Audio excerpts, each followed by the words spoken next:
A little bit about me. I am a veteran, licensed clinical social worker, a transformational mindset coach, a best-selling author, professional speaker, and podcast host of the Blonde Bombshell podcast.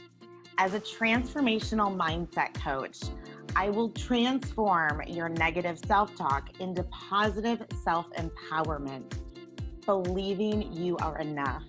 Our values. Redefining what your values are. So I had completely lost every part of my values in the last 6 years.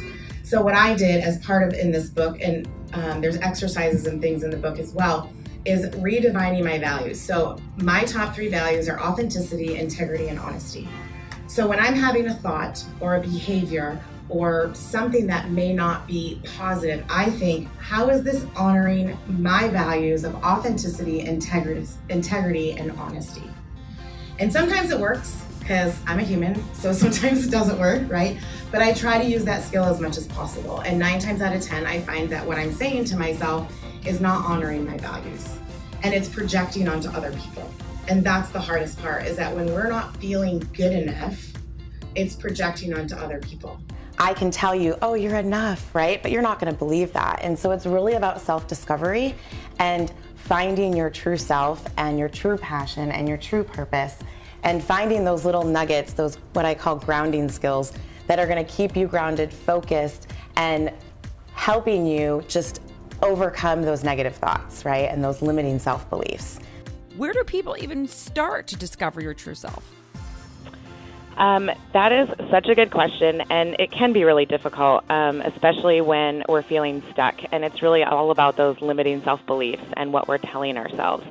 So basically, in the book, I pose some questions to help people begin to start that journey. What I love about the book is that it's a journal.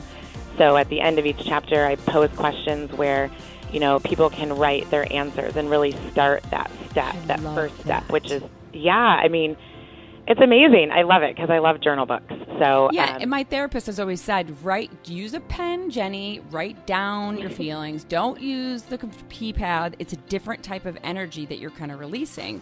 And every time I read one of these spiritual or self-help books, I'm always like, damn it, I wish there was a place to write notes, or I wish they'd ask me questions. Your book has all those things. I want to plug that you ask the reader questions to help us discover our true selves and answer these other questions, figure out who we are and what we should do. So bring a pen when you read the book. This book was always on my bucket list to write a book by the time I was 40, and I was in the midst of my own struggles and trauma. And so the book came about a year earlier, 39. And so the book really is my most vulnerable, authentic project I've ever done. I have a story of being in a very narcissistic abusive marriage for 6 years. I'm very sorry. I appreciate that, but it literally has gotten me to this point in my life. And as traumatic as it was, it literally taught me so much about myself. So when people ask about the book and they ask how the process was of me writing it, I tell people I don't even remember it, because the book came about in the midst of my absolute trauma and struggles. And so for me, it was a healing journey. And I never imagined it to be a bestseller. I never imagined to be a best-selling author.